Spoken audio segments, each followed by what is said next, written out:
you. Let's bow our heads. Father in heaven, we're so grateful because you have given us an opportunity to have your word, and you've given me an opportunity to read it and study it, Father, and analyze it and get so much from it. And now, Father, you give me the blessing to share this with the rest of this small portion of the body of your Son, Jesus. Thank you.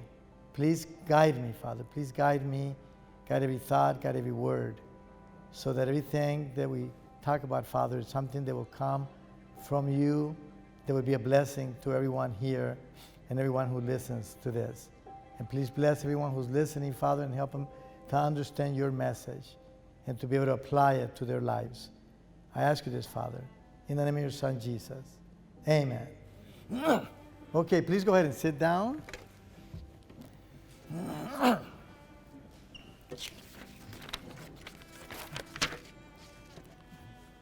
Okay, so we have been going through a series of going through 1 Samuel, and we have now reached 1 Samuel chapter 25.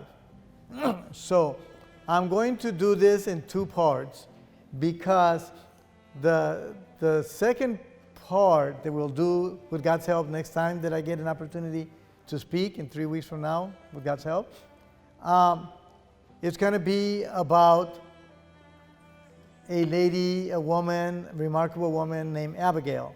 She's the second part of the story here that we're going to read.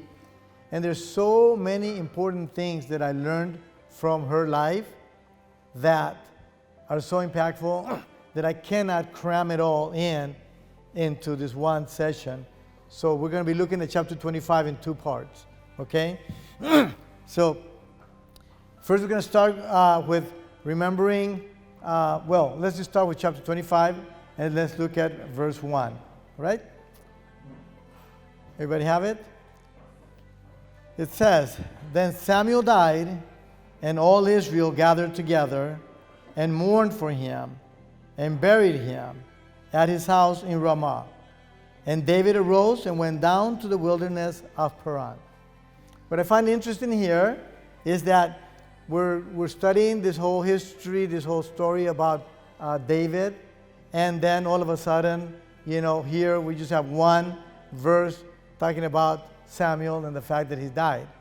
Well, I don't want to leave it there because there's a lot of important things that we need to understand about Samuel's life. And so I'm just going to give you a quick summary. I know we've talked about his life before, but we're going to quick summary, okay, about Samuel's life. Because Samuel came to be, he came to live, and he came to have an impact among God's people in the world because of a woman, okay? There was a woman named Hannah. And this woman, she believed in God. And she had a lot of faith. And this woman was barren. She couldn't even have children.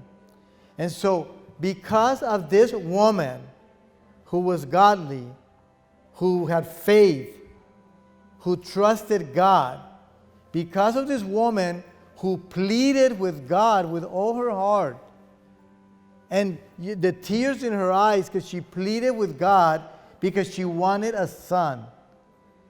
And because she did that, she said to God, "If you give me a son, I will dedicate him to you."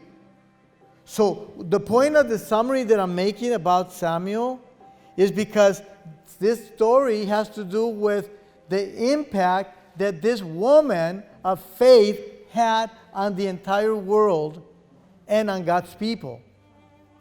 Because I want you to see how one person can have a huge impact on the world and on God's people if they trust God and they believe in God with all their hearts. And so this woman promised God that if he would give her a son, she would dedicate it to him. And so in 1 Samuel 1:20, we saw that God allowed her to have this child. And so she gave birth to this young boy, to this baby boy, and she named him Samuel. So we saw that she did pray, she pleaded with God, and God answered her prayer. God heard her cry and answered her prayer.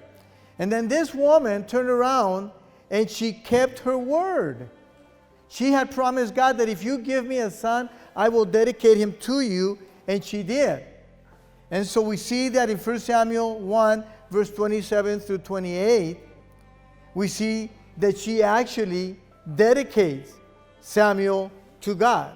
Now we've already gone through all this, so I'm just summarizing for you because I want you to understand the impact that this woman had. Because the second part that we're going to see here is the impact that this other woman is going to have. Okay? So then, we see that she did keep her word. And then we also see in 1 Samuel 2:18, all right, that Samuel starts serving God from the moment that he was a child, right? He grew up, it said that in Samuel, he grew up and he was serving God already from the moment he was a child. And then we saw in 1 Samuel 3:19 that he grew up with the Lord. He grew up with the Lord, and the Lord blessed his words. Okay? So what I want you to see is it all started with this woman having a need. This woman comes to God. She pleads with God. She trusts God. She believes that God is real and that God can give her what she's asking for. And then God gives it to her. And because God gave her what she asked for, this young boy, this baby that was born to her, she dedicated him to God. And now this guy worked for God. And God blessed his words. And God helped him. And this man, Samuel, judged. He was in fact, he was the last judge that Israel had. And this man, this baby that became a man, had such a huge impact on God's people because remember, he was the one that God chose to anoint the first two kings of Israel. Okay? So he anointed Saul. And remember, when he anointed Saul, that was after he already realized that he had been rejected. And so this is a man who was serving God, and he was rejected by the people because they didn't want him anymore. They wanted a king, and they didn't want him to be the king. They thought he was already too old. He can't be a king. We want a king. And so he felt rejected, but God told him, don't worry, they're not rejecting you, they're rejecting me. Okay? So in this case, this man anointed this first king, and then because this king did not follow God, because he did not surrender himself to God, and he did not really care about what God had to say, he cared more about what he wanted to say or do, and because of that, then God decided to end his reign and decided to have another king. So he told Samuel that he wanted him to anoint another king. And so Samuel anointed David. Okay? So the point of the summary, again, is to show you how much impact this one woman had in the history. Because just by her action, look at how many things happened as a result of one decision, one action. All these things happened. Two kings were anointed. Now, we get to the end over here, and we find out that, Samuel is somewhere in his home in Ramah, and he's about to die, and I'm just wondering, my little, I got a little tiny brain, and I'm just wondering, like, when Samuel is sitting back and he's looking at these two men that he anointed as king, and he's probably thinking, I anointed Saul, and very shortly thereafter, God sent him, to a war so that he can get recognition and the people will get to know him, and the people will get to see how he reacts and how he behaves and the power that he could have through God, and he made him have victory, and all of a sudden people recognize him as their king. But he did it fairly, within a short period of time. I don't know how long that period of time, but it wasn't that long. And then now, he anointed this other guy named David, and he anointed him when he was a young man. And now all these years have gone by, and this guy, and God had already told him that Saul was not going to be king anymore, but he's still king. And so here's Samuel getting ready, the last days of his life, and he's probably thinking, dude, Saul's still king. And David is anointed as a king, and he saw the wickedness of Saul, and he saw the nobleness of David, And yet David was still not king. So I'm wondering if he's thinking, what is God waiting for? Why isn't this guy still king? And remember that Samuel mentored Saul, and Samuel also mentored David. Again, to show you the impact that one person can have. This is all because of the mother. Now, so that's what happened with Samuel, and then Samuel died. Okay? And so that's the verse 1. He just died. So I gave you that little summary because I thought it was important to see that, because it goes along with the rest of the story and the impact that one person can have. So now, in this chapter 25, we are now going to be introduced to two new people. Two new characters in the story. And one of them is a man who is very wicked, we'll see. And the other one is a woman who is very wise. So the man is wicked and he lives his life led by his flesh, whereas the woman lives her life led by God. Okay? And so we see here in verse 2 and 3, now there was a man in Maon whose business was in Carmel. And the man was very rich, and he had 3,000 sheep and 1,000 goats. And he came about while he was shearing his sheep in Carmel. Now the man's name was Nabal, and his wife's name was Abigail, and the woman was intelligent and beautiful in appearance. But the man was harsh and evil in his pleadings, and he was a Calebite. So now, we see here these two characters, and we're going to see more about them as we go through this story. This man, Nabal, was rich, and he was a descendant of Caleb. Do you all remember who Caleb was? Remember the 12 spies that went, and one of the 2 spies was Caleb, right? And so he was a man that trusted God. So here it is, this man that trusted God, that believed in God, and God blessed them, and now one of his descendants, who inherited all this wealth, is wicked. Okay? So he's wicked, and he's a bad man. And we're going to see how bad he is in a minute. All right? And then this woman, she was wise, she was intelligent, she was beautiful. And we're going to see about her too, a little bit later in the story. So now, what we're going to get into is we're going to look at these verses, the next section of the story. Before we read that section of the story, let me give you the background. Let me set the stage for you, because if I don't set the stage for you, you might miss out on the story. Okay? So what is happening here is that I want you to look at my hands, because I'm about to draw you a map. Okay? So I'm about to draw you a map. Are you ready? Look at my hands. So here it is. Right here, okay, you see that? That's the Red Sea. No, the Dead Sea. Sorry. Right here, you see that? That's the Dead Sea. Right there. Okay, now, right next to the Dead Sea, okay, a little bit over, okay, wait, let me tell you something. Right here, you see that right here? This is Jerusalem. Just so you know. The Dead Sea, okay, the Jordan is up there, and then Jerusalem is right up here. And right below Jerusalem, there's just 3 little cities. Okay, one is Sif, which is where David was hiding. And then there's Carmel, right next to that, right below that. And then right below that is Maon. Okay, so there's Maon, Carmel, and Sif. Okay, and there's En-Gedi right over here, right on this side, close, just on the edge of the Dead Sea. Do you see that?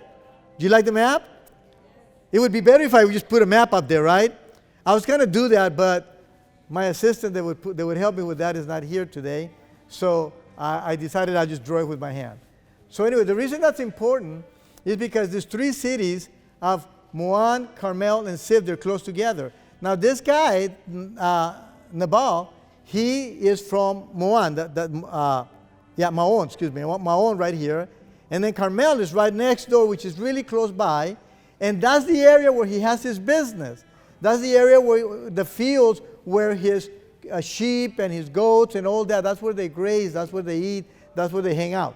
Okay? And just a little bit above that is Sif, that was the area where David and his men were. So basically, David and his men were all around that area where this man was raising his sheep. So what happened is that now it's possible that in that area that people would come in and maybe poach some of his sheep, like kill his sheep or whatever, take him, you know. Or it's possible that people could steal them. And it's possible that people could do damage to him while his men are taking care of that. Well, it turns out that David and his men were around that area because there's a lot of caves in that area. So they were there. And so David and his men were actually taking care of this man and his shepherds and their sheep. So David and his men were protecting these people all this time. Okay? Now, granted, they were not hired to do that, but they were there. And now David, just think about this for a moment. David and his men, did they have a lot of food to eat? Did they? No, they didn't, right? They didn't have a lot of food to eat. So what would they need to do? They need to get food wherever they could. Now, it was very easy for them to go and grab one of the sheep from Nabal, you know, and take him and then slaughter it and, you know, eat it, right? They could do that. But they never did that. Instead, they protected the people and never took anything from them. So the time came when David was in need. You know, they're hungry, they're in need, right? Because they're refugees, they're hiding. There was a time when they were in need, and it was exactly at the time when Nabal was celebrating his profits, because the time, like harvest in a way for, like, you know, sheep came when it was time to shear the sheep. You know what shearing means? That's what they cut the wool from the sheep. So imagine he's got thousands of sheep and he cuts all this wool. That's a lot of wool, right? A lot of jackets and boots, you know, sandals and stuff like that, right? I don't know if they made jackets or not, but they made clothing out of that wool, I'm assuming, yeah. And so anyways, so this man had a lot of it. And so then David thought that it would be appropriate for him to go to this man and say, hey, you know, sir, we protected you all this time. I don't know if you knew that, but we protected you. We protected your sheep. We protected your goats. We protected your man. I mean, we could have gone there and stolen your sheep or your goats because we were hungry, but we never did that. And now, you know, you're celebrating. And because you're celebrating right now, you're celebrating your profits because you've been fortunate to have profits. Well, we don't have profits. Is it okay if can you contribute something for us so that we can have food, right? And clothing, etc. Can you just contribute a little bit? And so that's what the story is about in a minute. And then we're going to see, so this reasonable request that David makes, and then we're going to see the response that this man gave him. So now that you understand the overall picture, let me read it. Okay? Verse 4. It says, that David heard in the wilderness that Nabal was shearing his sheep. So David sent 10 young men. And David said to the young men, go up to Carmel, visit Nabal, and greet him in my name. Now, why did he say to greet him in my name?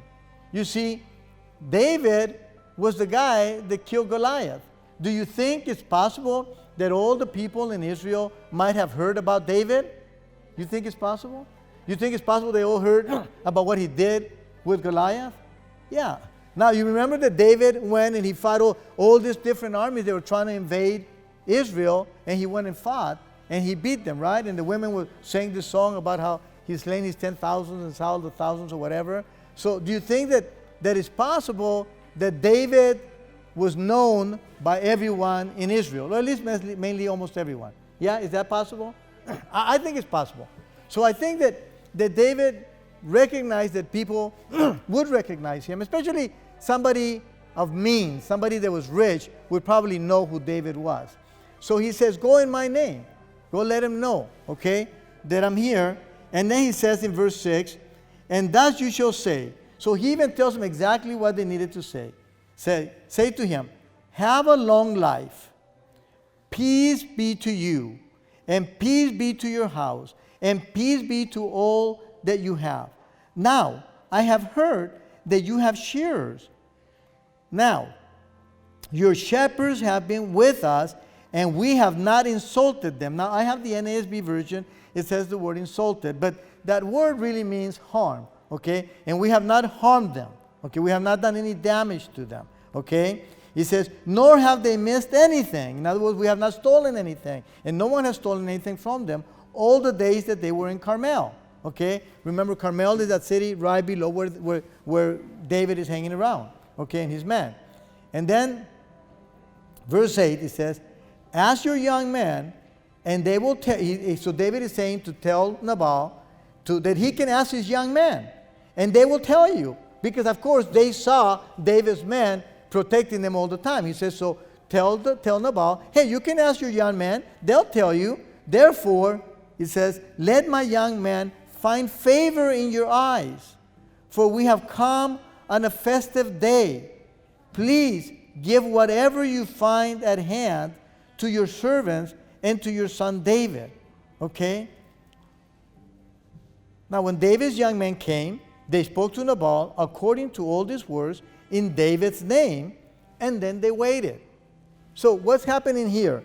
What's happening here is that David is sending 10 men, and he's telling them specifically what to say. He's telling them, I want you to make sure that when you go there to this rich man, I want you to tell him that you're coming from me, in my name, okay, David. He should know who I am, basically. And I want you to treat this man with the utmost respect. You know, now those words are not here, but you see the way he tells him to talk to him. He says, have a long life.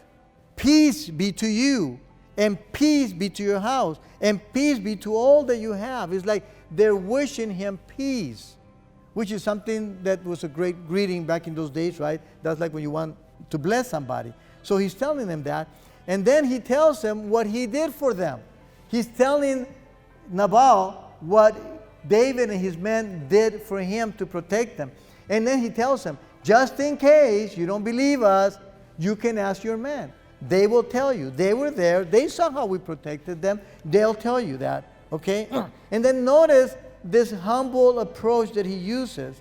He says, therefore, he says, my young men, therefore, let my young men find favor in your eyes, for we have come on a festive day. Please give whatever you find at hand to your servants and to your son David. Okay? So, you see how humble David is making this request. That's what he tells him to do. And the guys did exactly that. The men went and told Nabal exactly that. So we see that the request that David is making is very reasonable. He's doing it in a very humble way. He's doing it in a very respectful way. Okay? And he's willing to take whatever he gets. He's not demanding anything. Okay? So that's the way he's making the request. Now let's look at how this guy Nabal responds. It says, but Nabal answered David's servant and said, who is David? And who is the son of Jesse? Now, when you read that at first, you said, oh wow, he didn't know who David was. But then you got to ask yourself, well, how did he know he was the son of Jesse? Because the men that went there didn't say, oh, this is David, the son of Jesse. They said, we come in David's name. Okay? Because obviously he knew David. So basically what he's saying is like, who does he think he is? Who cares about him? I don't care about him. And then look at how he insults him. He said, who is David? And who is the son of Jesse? He says, there are many servants today who are each breaking away from their masters. I mean, if you don't, I know that when you just read it really quick, you don't really see what's happening here. But here he's insulting David. He's calling him like a slave. He's saying, you know, who is this slave, you know, that is running away from his master? Like if Saul was his master. He said, there's other slaves like that. They run away from their masters. And then he says to him, he said, shall I then take my bread and my water and my meat that I have slaughtered for my shears and give it to men whose origin I do not know? I mean, he's treating David, he's humiliating David through his men. He's telling his men, he's humiliating him, saying, like, who does he think he is? You know, the fact that he's a slave running away from his master doesn't mean that I need to be helping him in any way. And then I want you to notice the mindset of this man, how selfish he is. Okay? Here he is saying, I mean, this is my bread. I mean, do I need to give him my bread and my meat and my water that is for my shears, that is mine? I mean, you see that there. And so what does this tell you about this man Nabal? What is his focus? Selfish. He's very selfish. And so his focus is on himself and his material things that he acquired, right? That he has. It's all mine, and it's all about himself. And notice something. Because he's so focused on himself and all the things that are his, he doesn't even take into consideration what David did for him.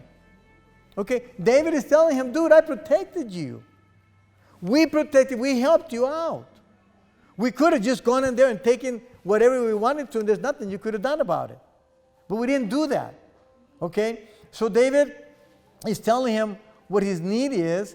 He's telling him what he has done for him, and this guy doesn't even take that into consideration. So what does that remind you of? What does that remind you of?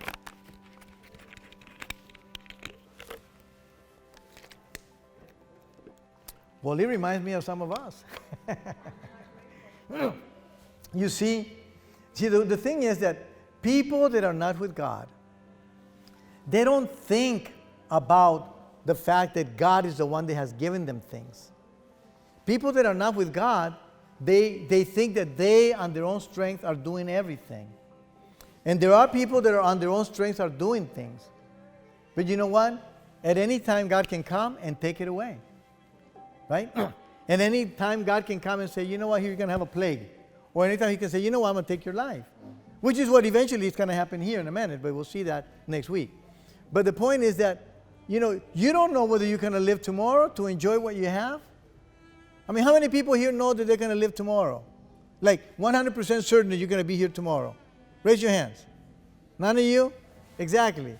So neither does this guy. So you see the arrogance of people. People that don't live with God, people that don't surrender to God, they have a lot of arrogance, okay? Because all they focus is on themselves. And they think that they're all great and that they're almighty. And that's what this man is doing, and that's what a lot of people do. There are people, even within our church, that are quote-unquote Christians, that also have this mentality. And especially what happens is, when some people get this mentality, especially when they have positions of power, even within the organization, within the church, right? There are people that sometimes are the pastors or the leaders of a church. And then all of a sudden they feel like, I'm the pastor, so everything here is going to be done according to my will, the way I want to. You know? And it's like they feel like they're God or something. And so you have that. I've had to deal with people like that. Not too long ago, I had to deal with a guy like that. And I had to help him to understand, bro, what's the name of the church? You know? He says, Church of God. I said, bro, okay, I just want to, I don't know if I heard you correctly. What's the name of the church again? He said, Church of God, Seventh Day. So it's Church of God. It's not Church of his name. Oh, I see what you're trying to say. I mean, like, dude, come on. You have to wait for somebody like me to point that out? It's not your church. It's God's church. So why are you trying to control it, and why are you trying to manipulate it and manage it the way you want to? You see, it's God's church, so let God be the one that guides it. And that's what happens with people that have power. This guy had power because he had all this wealth. And so he thought he could just do anything. Okay? And so, and here's another thing that's an issue. People that are with God, they believe that God is the one that provides. People that are not with God, they don't even take God into consideration. They think that they're going to be able to have whatever they need because they are young and strong and healthy and they can provide for themselves. So they don't even think about God. And this is a very difficult part of Christianity, because Christianity has this concept. And this concept is that we believe that God is our provider. Okay? People that are non-believers, they don't even think about that at all. They don't think that God is their provider. They just think that they provide for themselves. Okay? And so it's very difficult sometimes to have people to come into the knowledge of Jesus and recognize that God is their provider, and to recognize that God can take away things at any time. And so that's very difficult for people to do. But also another thing about people that are with God is that people that are with God are more generous. They're willing to give. They're willing to share. People that are not with God are more selfish. They're more into themselves. They don't want to give because they think, well, I don't have enough. I can't give. So that's why this country that was created, that was started under God, that's why this country, this is the most generous country in the world. Every time there's a need somewhere in the world, who's the first country that gives and gives and gives? The United States. Okay? This country is the most giving country in the world. Okay? And so that's why it's sad when people think of this country in a negative way. Because when they're thinking this country in a negative way, that shows a reflection of where they're coming from. It shows a reflection of where they are. That they think that this is a bad country that has all these bad things. Well, we're not perfect in this country. Of course we have imperfections, and there are things that we do or that we've done throughout history that have been bad. But the thing is that generally people in this country are looking, at least the people that are following God, are looking to improve that. They're looking to right the wrongs, to do the right thing in the eyes of God. But they don't see them. But when they start looking at themselves like they're all evil and bad, then if we're all evil and bad, then why would they be trying to do good? You see, that doesn't even make sense. So that's the thing, that godly people will seek to do God's will because they see that God is the one that provides. And so the point that I'm learning from this section of the story is that this man who is ungodly is basically depicting or showing us the way people are who are ungodly. They're selfish to themselves. They don't take they don't care about anybody else. They don't take anybody else's issues into consideration. They only focus on themselves. Okay? But now what I want to see here is David's response. Okay? Now, what we're going to see here is this is a godly man who's been led by God, but all of a sudden, something changes. Okay? Let's look at this section. So we're going to start with verse 10. It says, I'm sorry. Yeah, sorry. Mistake. Verse 12. So David's young men retraced their way and went back, and they came and told him, meaning David, according to all these words. David said to his men, each of you gird on his sword. So each man girded on his sword, and David also girded on his sword, and about 400 men went up behind David, while 200 stayed with the baggage. And then I'm going to skip to verse 21 and 22. It says, now David said, surely in vain I have guarded all that this man has in the wilderness, so that nothing was missed of all that belonged to him, and he has returned me evil for good. May God do so to the enemies of David, and more also, if by morning I have as much as one male of any who belong to him. Okay, let's just break that up for a moment. Okay, I want you to see this change that just took place. When we look at David, we think of David as someone who always went to God. Up until now, we've seen that, right? Whenever something happens, he goes to God. When Saul was looking for him to kill him, what did he do? He looked to God, right? He always goes to God. In this circumstance here, his men are coming back, right? His men are saying, guess what, boss? That guy Nabal, this is what he told us. He treated you like a slave. He doesn't even care about you. He treated us really bad. And he didn't give us anything. You know? He humiliated us. He humiliated you. That's basically what they told him. Okay? I'm just paraphrasing because I understand the language. You understand? Right? I understand the language, right? So I know that that's what they were saying to him in 21st century language. Okay. And so what does David do? When he hears that, what does he do? Immediately, what did he do? The first thing he did was think about God like he's done before, right? Is that what he did? Is that what he did? No, that's not what he did. You got to pay attention. That's not what he did. That's not what he did. He didn't even think about God at all. I mean, he went from here to furious in how much time? In no time. He went from being calm to being super furious in no time at all. I mean, he didn't even think about it. He doesn't say, okay, they told David according to what Nabal said, and then David said, let me, you know what, let me process that. Let me think about that for a moment, okay? Are you saying that this guy just insulted me? You know, no, he's not even processing it. Immediately, with no time, David said to his men, you know what? Get your sword. I'm getting my sword. We're going to go there and we're going to kill these people. We're going to kill that man and we're going to kill all his men. And if I don't kill him, well, then God can kill him. You know? But like, do you see the attitude here? Now, I want you to see this, okay? In chapter 24, when Saul was persecuting him and wanting to kill him, how did David respond? Do you remember? How did David respond? How's that? Yeah. I mean, do you remember, like you said, like what? Over here? I mean, I want you to see here in the, that's right. He says, look at verse 4. He says, the man of God, this is chapter 24, verse 4. The man of God said to him, behold, this is the day of which the Lord said to you, behold, I am about to give your enemy into your hand, and you shall do to him as it seems good to you. Then David arose and cut off the edge of Saul's robe secretly. And then it says, it came about afterward that David's conscience was bothered. Okay?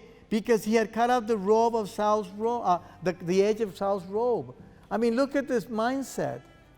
David is being told by his man, hey, this is your opportunity. You can get him.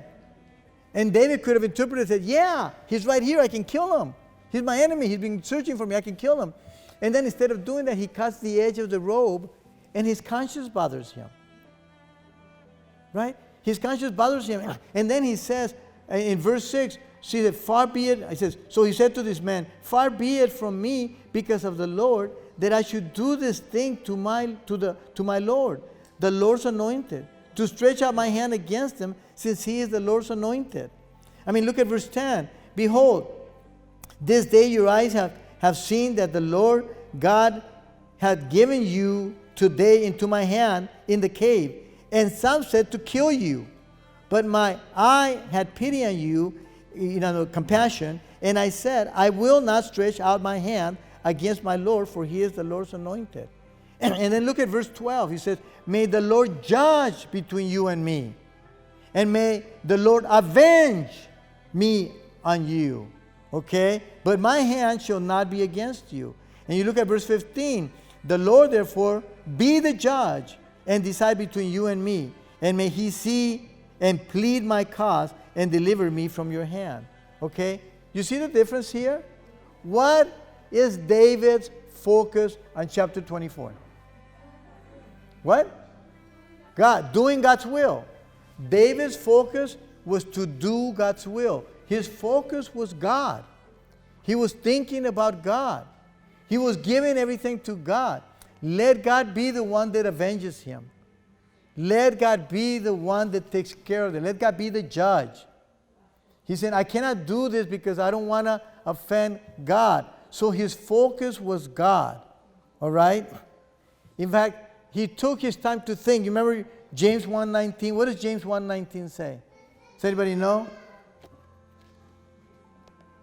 James 1:19.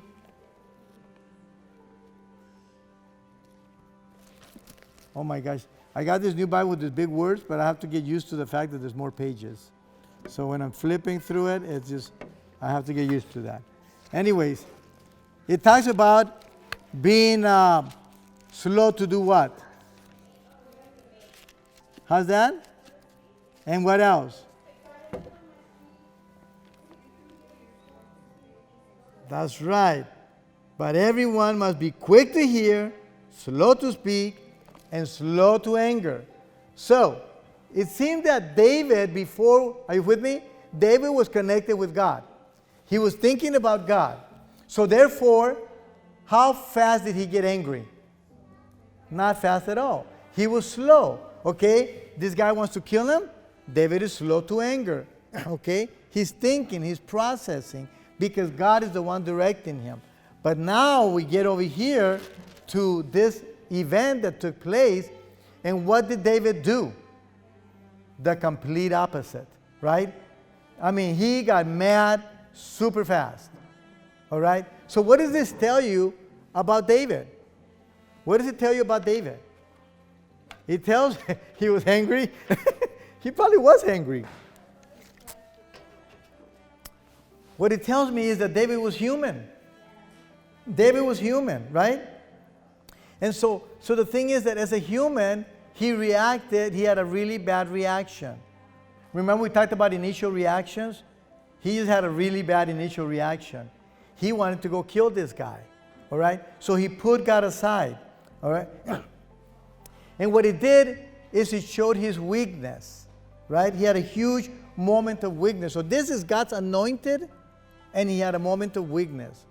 So the question in my mind is that if a person that is super close to God, a person who's got a relationship with God, can have a moment of weakness like this, where he gets offended because he was insulted, and then in no moment's time, he gets up and he wants to go take revenge on his own. If a person that is close to God can do that, what does that say about us or regular people? What does that say about us? You see, what I want you to know, or what I want you to understand here, is that when a person of God gets offended and has a bad reaction, that is not a time for us to be judging that person. Because at any time, anybody, no matter how close they are to God, at any moment, anybody can have a bad reaction. Yes or no?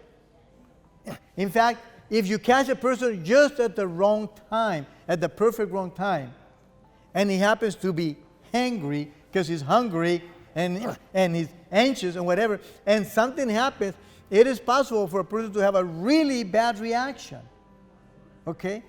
And do things that they're going to later regret. The key here is, remember when we talked about the secondary reaction, is what happens after somebody wakes you up, after somebody helps you to see that you just had a bad reaction. How do you react then? Okay? If you continue with the bad reaction, then that shows you're definitely not being led by God at all. But if you change your mind and you see things differently, then that shows you, okay, wait, God is with you. You just had an initially bad reaction. So that's what happened with David here. Okay, it took him no time. So what do we do? The question is, how do you respond then when a foolish person opposes you, or when a foolish person insults you? How are you supposed to react? What are you supposed to do? What do you do when a foolish person who doesn't know God insults you or does something wrong to you or hurts you in any way? What are you supposed to do? No, initially, what do? You have to trust God, okay? You have to trust God. And you have to have God's word in your mind. Here's what God says. Remember Romans 12, 17 through 21? Do you all remember that? I'm almost done. Romans 12, okay? Look at Romans 12. And look at verses. We read this before. Okay.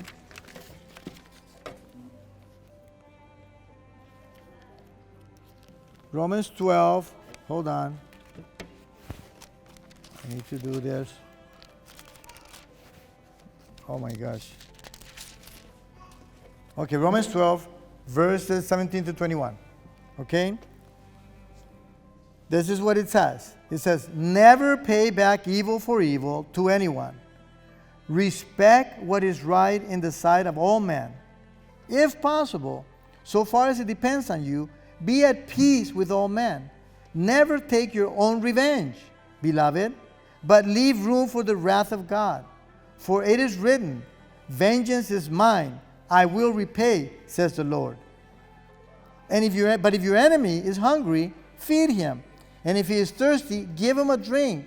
For in so doing, you will heap burning coals on his head. Do not be overcome by evil, but overcome evil with good. Okay? So two main things here is don't take revenge. Let the revenge belongs to God. And second, don't pay evil with evil. And what was David about to do in this instance? He was about to pay evil with evil. The man was evil, and he was about to do evil right back. Okay? So when a foolish person opposes you or insults you, we need to trust that God is going to be the one that will settle our score. God is going to be the one that's going to settle things for us. Okay? It's not going to be us trying to settle it on our own. When you try to settle things, in fact, I read this thing, and this is what I read. I heard this from some guy. It says, revenge does not right the wrong. It wrongs the righteous. I thought that was cool. I wish I knew the guy. I wish I would remember his name. But it says, revenge does not right the wrong. It wrongs the righteous. So, if you are a man of God or a woman of God, and somebody does you wrong, revenge is not going to right that wrong. What revenge is going to do is going to make you just as unrighteous as the other person that did the wrong. So the thing here that we learn is that here is a man of God who is got a close relationship with God. Something happened that insults him, and he feels really bad, and he has a really bad reaction, okay? Because he doesn't trust God, and he wants to go kill this guy, and he doesn't just want to kill this guy, he wants to kill all his men, and his men are innocent.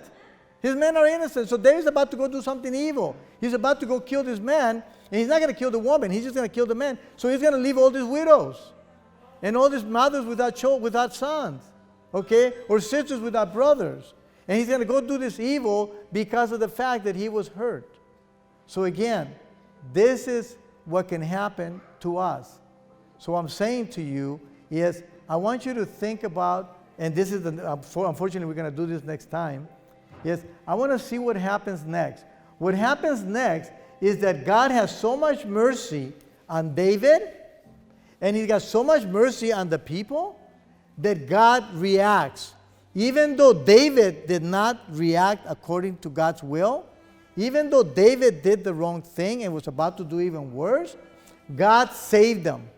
And God used a woman to save him. And it was a woman who had surrendered herself to God. And you see, and what we're going to see from this woman is how remarkable she was, because she was so humble. Because she wasn't thinking about herself, but because she was thinking about God. Okay? And David learns a lesson from that. And we're gonna look at that next week, okay? So for right now, I'm sorry to leave you hanging with the story, but the best of the story is gonna be next time. Because those lessons from this woman are amazing, okay? So what I'm hoping that we got today was one person can have a big impact on the world. You could be that person that can have that impact on the world. Hannah was a nobody, and now she had a lot of impact. We're like more than nobodies, right? Because we're children of God. You can have an impact. The other thing is, don't allow yourself to be so far away from God that you focus on yourself and you become selfish, and then it's not God leading you, but your flesh leading you. And then when somebody does something wrong to you, okay, don't focus on your flesh again. Focus on God. Think about God. Be slow to anger. Trust God. And God will take care of it. And we'll see how God took care of it next week. Let's bow our heads. Father, I am so grateful to you, because today you have given us a section of your scripture, a section of your word. And in that section, Father, we've learned some good, important lessons. And I'm grateful for that, Father. And I want to ask you, Father, that you please help us to keep these words in our minds, and help us so that next time that I get to speak, that you can help me to finish the story and look at the most important part of the story, Father. Please help us to do that. Please help us to come. Please help us to listen. Please help me to be alive and deliver that message. Thank you for the message of today. In the name of your Son, Jesus, we thank you. Amen. God bless you all.